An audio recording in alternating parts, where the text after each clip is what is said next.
వైఎస్ఆర్సీపీ నంద్యాల జిల్లా అధ్యక్షుడు పాణ్యం మాజీ ఎమ్మెల్యే కాటసాని రాంభూపాల్ రెడ్డి మీడియా సమావేశంలో చంద్రబాబు వెన్నుపోటుకు 2 ఏళ్లు పోస్టర్ బుక్లెట్ను ఆవిష్కరించారు. సూపర్ 6 పేరుతో ఇచ్చిన హామీలు అమలు కాలేదని ఆయన ఆరోపించారు. 20 లక్షల ఉద్యోగాలు, నిరుద్యోగ భృతి, ఆడబిడ్డ నిధి, 50 ఏళ్లకే పెన్షన్ వంటి హామీలు కాగితాలకే పరిమితమయ్యాయని విమర్శించారు. ప్రజలకు ఇచ్చిన మాటలను ప్రభుత్వం నిలబెట్టుకోవాలని డిమాండ్ చేశారు. డీఎస్పీ స్పోర్ట్స్ కోటా నియామకాలపై ఉన్న అనుమానాలను నివృత్తి చేసి పారదర్శకంగా భర్తీ చేపట్టాలని కోరారు. ఈ కార్యక్రమంలో పార్టీ నాయకులు, కార్యకర్తలు పాల్గొన్నారు.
సంవత్సరాలు పూర్తయిన చంద్రబాబు నాయుడు ఎలక్షన్లలో ఇచ్చిన హామీలు నెరవేర్చకుండా ఈ రాష్ట్ర ప్రజలను 2 సంవత్సరాల్లో పూర్తయిన సందర్భంగా ప్రజలకు మోసం చేసిన దాన్ని బట్టి వెన్నుపోటుగా మేము ఈ రెండు సంవత్సరాలు పూర్తయిన సందర్భంగా మా వైఎస్ఆర్సీపీ పార్టీ తరఫున మా నాయకుడు జగన్మోహన్ రెడ్డి ఆదేశాల ప్రకారం మేము రేపు నుంచి 4వ తేదీ నుంచి 12వ తేదీ వరకు వెన్నుపోటుకు 2 ఏళ్లు అనే దాని మీద కాన్సెప్ట్తో ప్రజల ముందుకు పోవాలనే ఉద్దేశం.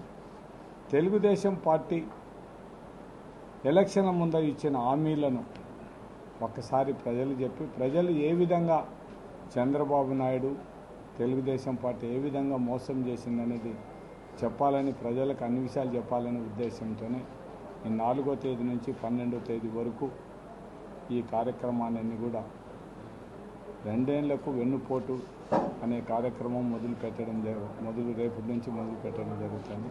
మనం అందరం కూడా ఒక్కసారి ఆలోచన చేస్తే చంద్రబాబు నాయుడు ఎలక్షన్ల ముందర సర్వజన సంక్షేమం కోసం బాబు మళ్ళీ రప్పిస్తాం,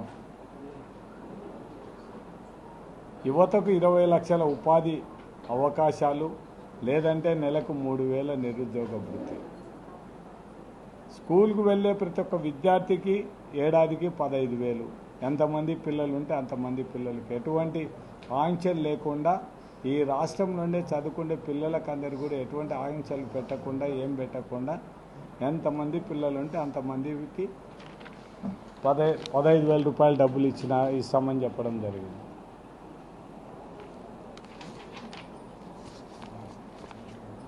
ప్రతి రైతుకు ఏటా 20,000 అంటే కేంద్ర ప్రభుత్వం ఇచ్చేది కాకుండానే చంద్రబాబు నాయుడు 20,000 ఇస్తానని చెప్పడం జరిగింది. అంటే చంద్రబాబు కేంద్ర ప్రభుత్వం ఇచ్చే దానికి అంతో ఇంతో కలిపి ఈ 2 సంవత్సరాల్లో ఈ రాష్ట్ర రైతు సోదరులందరినీ కూడా మోసం చేయడం జరిగింది. ప్రతి ఇంటికి ఉచితంగా 3 గ్యాస్ సిలిండర్లు అని చెప్పి ఒక సిలిండర్ ఎంత ఇచ్చినారో అంతకంటే ఇంకా మళ్ళీ 2వ సిలిండర్ వచ్చిందో లేదో కూడా చెప్పలేని పరిస్థితి.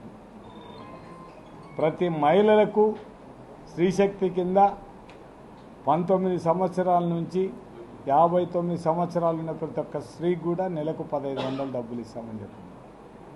ఇంతవరకు ఎవరికి ఇంకా ఉచిత బస్సు అని చెప్పడం జరిగింది. ఏదో కొన్ని బస్సులు మాత్రమే, దాంతోపాటు మళ్ళీ ఇప్పుడు వచ్చే ఎలక్ట్రానిక్ బస్సులు మాత్రం ఫ్రీ లేదు, మీరు ఖచ్చితంగా దానికి మీరు టికెట్ తీసుకొని పోవాలని చెప్పడం జరుగుతుంది. అంటే ఈ విధంగా ఈ రాష్ట్ర ప్రజలందరినీ మోసం చేసిన చంద్రబాబు నాయుడు గారికి ఈ 2 సంవత్సరాల పరిపాలన ఈ రాష్ట్ర ప్రజలకు వెన్నుపోటు పొడిచినారనే ఉద్దేశంతోనే మేము ఈ బుక్లెట్ ఇవన్నీ కూడా మేము ఈ 2 ఏళ్లలో వెన్నుపోటు అనేది ఈ బుక్ రిలీజ్ చేసి రేపు మొత్తం అంతటా కూడా మేము దీని మీద ప్రతి ఒక్క మండలంలో కూడా 4, 5వ తేదీ 2 రోజులలో కూడా ప్రతి ఒక్క మండలం కూడా ఈ వాల్ పోస్టేజ్ ఈ పోస్టర్స్ ఇవన్నీ కూడా మేము కాల్చడం జరుగుతుంది. అంటే ఈ రాష్ట్ర ప్రజలు చంద్రబాబు నాయుడు మాటలు విని మోసపోవడం, ఆయనే ఎలక్షన్ల ముందర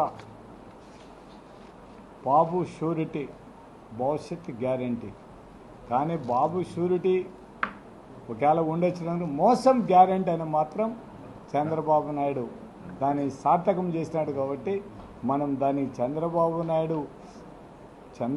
షూరిటీ భవిష్యత్తు గ్యారెంటీ అనేది తీసేస్తే చంద్రబాబు షూరిటీ మోసం గ్యారెంటీ ఓట్లు వేయించుకున్న దానికి ఈ రాష్ట్ర ప్రజలందరినీ ఈ విధంగా మోసం చేయడం జరిగింది. అంటే ఈ రాష్ట్రం నుండి యువత అందరూ కూడా పాపం చంద్రబాబు నాయుడు వస్తే ఏమో జగన్మోహన్ రెడ్డి అప్పుడు సచివాలయ ఉద్యోగాలు 150,000 పైగా ఉద్యోగాలు ఇచ్చినాడు. చంద్రబాబు వస్తే 20 లక్షలు అంటే ఆయన ఏదైనా కొత్త ప్రాజెక్టు కనిపెడతారేమో, కొత్తగా ఏమన్నా కనిపెడతాడో ఏమన్నా మాకందరికి కూడా నిరుద్యోగులకు అందరికీ ఉద్యోగాలు వస్తాయి. లేకపోతే నేను మీకు నెలకు 3,000 ఇస్తానంటే రైట్, మాకు ఉద్యోగం రాకపోయినా నెలకు 3,000 వస్తాయనే ఉద్దేశంతోనే పాపం యువత అంతా కూడా చంద్రబాబు నాయుడు నమ్మి ఓటేయడం జరిగింది. బాధ ఎక్కడ ఉందంటే మొత్తం తెలుగుదేశం నాయకులందరూ కూడా ఒకటి చెప్పడం జరుగుతుంది. బాధ ఏమంటే వాళ్ళందరూ కూడా ఈ సూపర్ 6 దానిలో 10, 9, 25లో సూపర్ 6 సూపర్ 8 పేపర్లో ఈనాడు పేపర్ అంటే వాళ్ళ ఆస్థాన పత్రిక, దీంట్లో ఈ విధంగా అంటే ఏమి సూపర్ 6 ఏ విధంగా చేసినారు. ఈ రాష్ట్రం నుండి ఏ నిరుద్యోగి కూడా ₹1 కూడా 72,000 అప్పు పడితే ఒక్కరికి కూడా ₹1 ఇచ్చిన పాపాన పోలేదు చంద్రబాబు నాయుడు. 2 సంవత్సరాలకు 72,000 అప్పు పడడం. ఇంకా లాస్ట్కు ఇంకా టెండర్ల విషయంలో కూడా ఏ విధంగా తయారైపోయినారంటే టెండర్లు పోటీ పడితే ఎటువంటి కారణం చెప్పకుండా టెండర్లను రద్దు చేసే పరిస్థితి ఉండడం జరుగుతుంది. మద్దూరు విలేజ్లో టెండర్లు వేస్తే మొత్తం మైనర్ ఇరిగేషన్ దగ్గర 1 నెల పెట్టుకొని టెండర్లు రద్దు చేయడం జరిగింది. వాళ్ళు టెండర్లు ఓపెన్ చేయకుండానే 1 రోజులు వాళ్ళ దగ్గర అట్టి పెట్టుకొని మళ్ళీ టెండర్లు పిలిచాం.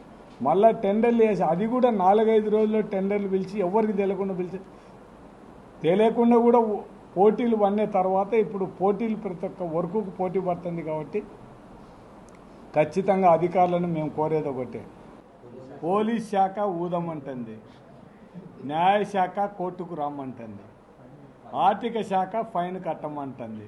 అంటే ఈ చంద్రబాబు నాయుడు ప్రభుత్వంలో ఈ విధంగా మనం పరిపాలన ఉంది. అదే సంపద సృష్టి, అంతే. ఇంకా నాటి ఇప్పుడు జగన్మోహన్ రెడ్డికి చంద్రబాబు నాయుడికి అంటే Lokesh Babu both are not equal అన్నాడు, బోత్ ఆర్ నాట్ సేమ్ అన్నాడు. మా జగనన్న పరిపాలనలో ఎట్లా ఉంది, ఇప్పుడు ఎట్లా ఉంది? థ్యాంక్ యూ అబ్బా మీకు అందరికీ.